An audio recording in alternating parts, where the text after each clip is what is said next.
Viewers, আজকের ভিডিওতে আলোচনা করব দুর্নীতি দমন কমিশন দুদকে অফিস সহায়ক পদের পদোন্নতি নীতিমালা সম্পর্কে।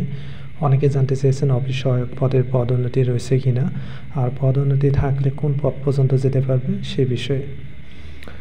পদোন্নতি নীতিমালা।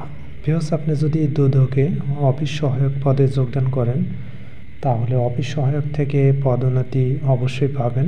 অফিস সহায়ক পদে ন্যূনতম 12 বছর সন্তোষজনকভাবে চাকরি সম্পন্ন করতে পারলে আপনি পদোন্নতি পেয়ে অফিস সহকারী অথবা অফিস সহকারী কাম কম্পিউটার মধ্যাক্ষরিক পদে যেতে পারবেন।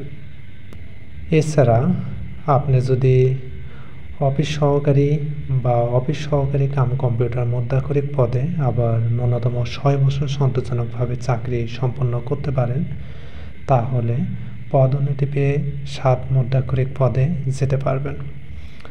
7 মধ্যাক্ষরিক হতে হলে আপনাকে প্রথমে পদোন্নতি পেয়ে অফিস সহকারী অথবা অফিস সহকারী কাম কম্পিউটার মধ্যাক্ষরিক হতে হবে। এরপর এখানে আপনার 6 বছর সন্তোষজনকভাবে চাকরি সম্পন্ন করার মাধ্যমে আপনি পদোন্নতি পেয়ে 7 মধ্যাক্ষরিক হতে পারবেন। ভিউয়ার্স, আপনি আবার অফিস সহকারী বা অফিস সহকারী কাম কম্পিউটার মধ্যাক্ষরিক অথবা মধ্যাক্ষরিক পদে ন্যূনতম 6 বছর সন্তোষজনকভাবে চাকরি সম্পন্ন করতে পারলে পদোন্নতি পেয়ে উচ্চমান সহকারী বা সহকারী হতে পারবেন।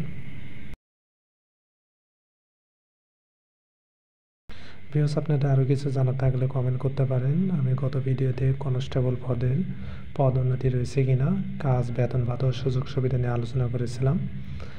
আপনাদের আরও কিছু জানার থাকলে কমেন্ট করতে পারেন অথবা আমাদের ফেসবুক পেজে মেসেজ করতে পারেন, Mir study house Facebook page. ধন্যবাদ সবাইকে।